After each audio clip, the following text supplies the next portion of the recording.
Começar o vídeo, deixa eu mostrar aqui essa Bíblia aqui, porque algumas pessoas perguntaram sobre ela, outras falaram que queriam saber as considerações, que queria comprar. Então, é essa Bíblia aqui, ó, a Escritura de Yarro, tá? Como eu falei, ela é mais puxando para o hebraico, tá? Tô falando isso para quem não tem conhecimento do hebraico, viu, gente? Ela é mais puxando para o hebraico, tá certo? Olha aqui, ó. Tá? Aqui, ó. Torá. Deixa eu mostrar aqui a vocês. Tem uma partezinha aqui que deixa específico, né? Aqui que é a Torá, porque assim, ela tem a Torá, aqui, ó. Torá, tá? E ela tem a Brit Hadashah, tá? Brit Hadashah, que é o Novo Testamento. Tá certo, gente? Ok? Para quem perguntou sobre essa Bíblia, eu tô dando as considerações aqui a vocês. Só que lembrando que ela é mais puxando para o hebraico, tá? Tô falando isso para quem não tem conhecimento do hebraico, tá? Ela tem algumas coisas em português, tá? Mas ela é hebraico e traduzida para o português, certo? Pronto. Agora eu vou dar continuidade ao vídeo. Aliás, vou começar o vídeo. Gente, vamos ler aqui em Efésios, capítulo 6 e o versículo 10. Fala assim, ó. Finalmente fortalecei-vos em Yud-Hê-Vav-Hê e na força do seu poder, tá? Vamos ler até o 12. E na força do seu poder, revesti-vos de toda a armadura de Elohim, para poderdes permanecer firmes contra as ciladas do Satã, tá? Pois não é contra carne e sangue que temos que lutar, mas sim contra os principados, contra as potestades, contra os príncipes do mundo destas trevas, contra as hostes espirituais da iniquidade nas regiões celestes, né? Então, assim, temos, né, uma batalha diária para lutar contra Satã, né? E contra Satanás, como vocês conhecem, certo? E Paulo diz aqui para nós termos força e nos fortalecermos, tá? Em Yud-Hê-Vav-Hê, certo? Porque nossa luta é contra os principados. O que é principado? São demônios que são príncipes que exercem o governo sobre uma situação. Contra as potestades são forças das trevas. Hostes são exército. Entendeu, gente? Vamos aqui para Lucas. Aqui em Lucas, capítulo 4. Vamos ler a partir do versículo 31. Então desceu a Cafarnaum, cidade da Galileia, e os ensinava no Shabat, ou seja, no sábado, tá, gente? E maravilharam-se de sua doutrina, porque a sua palavra era com autoridade. Havia na Beit, ou seja, aqui tem Beit Knesset, sinagoga, um homem que tinha o espírito de um Shidu, né? Não gosto de falar esse nome aqui dentro da minha casa, mas de um demônio imundo, e gritou em alta voz: Ah, que temos nós contigo, Yahushua, Nazareno? Vieste destruir-nos? Bem sei quem é o santo de Elohim. Aleluia, tá? Aleluia. Deixa eu ler aqui até o 36. Mas Yahushua o repreendeu, dizendo: cala-te e sai dele. E o demônio, tendo lançado por terra, no meio do povo, saiu dele, sem lhe fazer mal algum. E veio espanto sobre todos, e falavam entre si, perguntando uns aos outros: que palavra é esta? Pois com autoridade e poder ordena ao espírito imundo, e eles saem, né? Ou seja, pessoas boas, pessoas com boas intenções, que se deixaram levar por uma situação maligna, tá? Como Sansão, Davi e muitos outros. Você sabia que tem igrejas que Satanás habita dentro dela? Igreja que eu estou falando é templo, tá? Não, gente, porque como eu costumo dizer que nós somos templo e morada, né? Do Espírito Santo, e é isso mesmo, entendeu? Mas agora eu estou falando igreja templo. Tem demônio que habita tanto na igreja, pessoa, né, no corpo, como dentro do templo, dentro da igreja, entendeu? Tem igrejas que Satanás habita dentro dela, certo? E tem crentes que está dentro da igreja possuído e nem sabe, entendeu? Sabe quando Satanás habita dentro da igreja? Quando o culto é religioso. A presença de demônios é permitida porque a religião é mecânica. A religião não tem vida, a religião não tem fogo, a religião é a prática costumeira.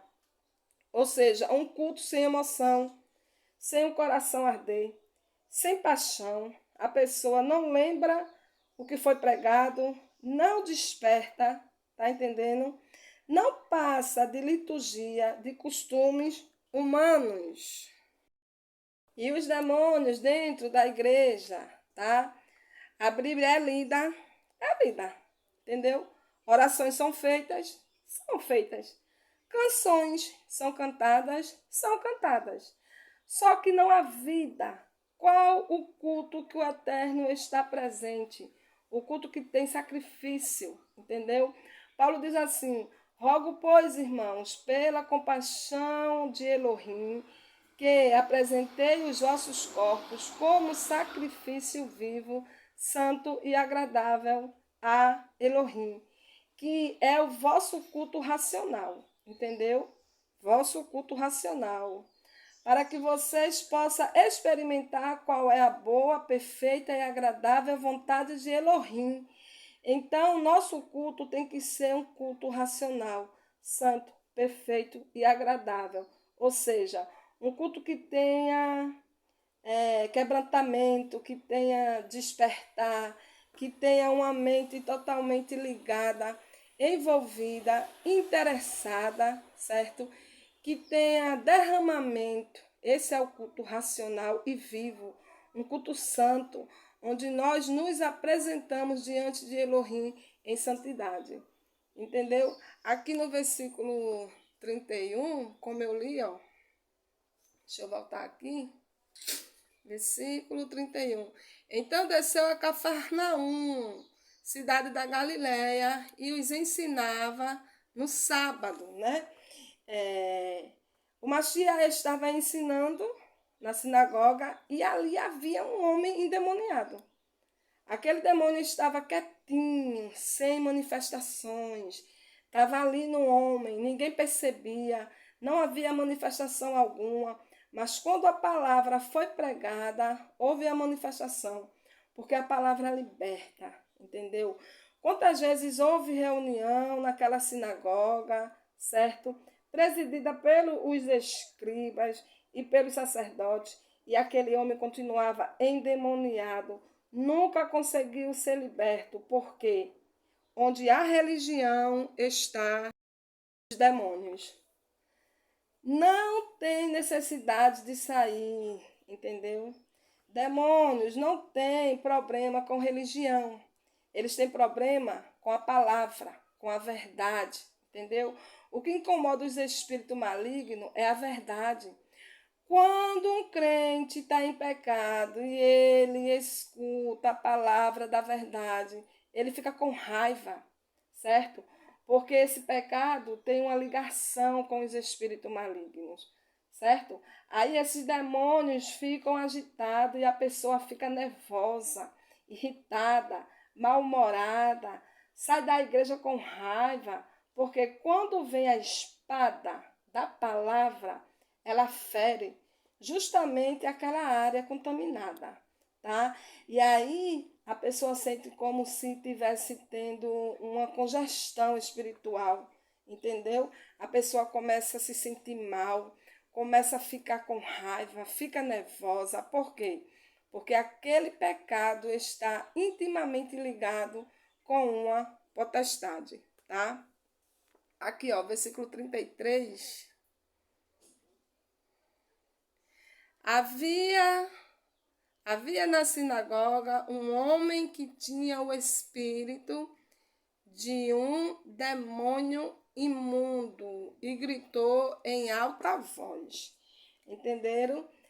O que é um demônio imundo? São demônios que trabalham com toda sorte de mazelas, que trabalha na mediocridade, que leva o ser humano à imundícia, tá, gente? Isso é muito sério.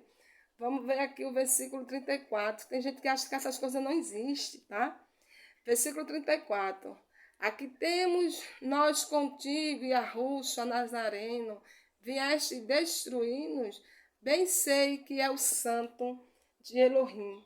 Ele estava dizendo, o que tem o reino das trevas contigo? Entendeu? Sabe o que ele estava dizendo? O que é que tu viesse fazer na sinagoga? Eu estava aqui tão tranquilo na vida desse religioso. O que tu veio fazer no templo? Tem igrejas por aí que o Eterno não habita, entendeu? Nela. Aliás, tem igrejas por aí, tá? Que o Eterno nem entra, porque não existe compromisso com a verdade. Aquele demônio levanta a sua voz dizendo, o que tu vieste fazer aqui? Então, assim, existem igrejas que entraram supostos crentes, que entraram endemoniados, vivem endemoniados e morrerão na igreja, entendeu? Homenageados, tá? E endemoniados. Por quê? Por falta da verdade, por falta da palavra.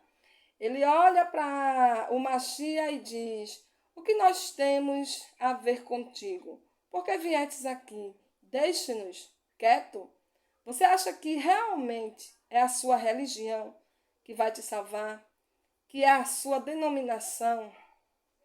Aí tem crente que diz, porque a minha igreja ela tem 100 anos. O meu pastor presidente é fulano de tal. Não é a sua religião que te salva. Não é o tempo que você tem de crente. Não é o cargo que você tem, mas é o seu culto. Como você está adorando a Elohim, como você chega diante do Eterno com um sacrifício vivo, santo e que agrada ao Eterno.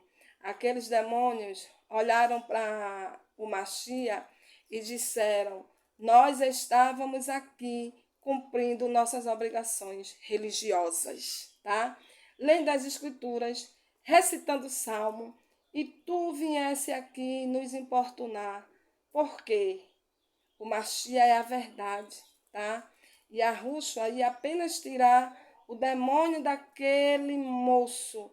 Não era o momento ainda de destruir eles.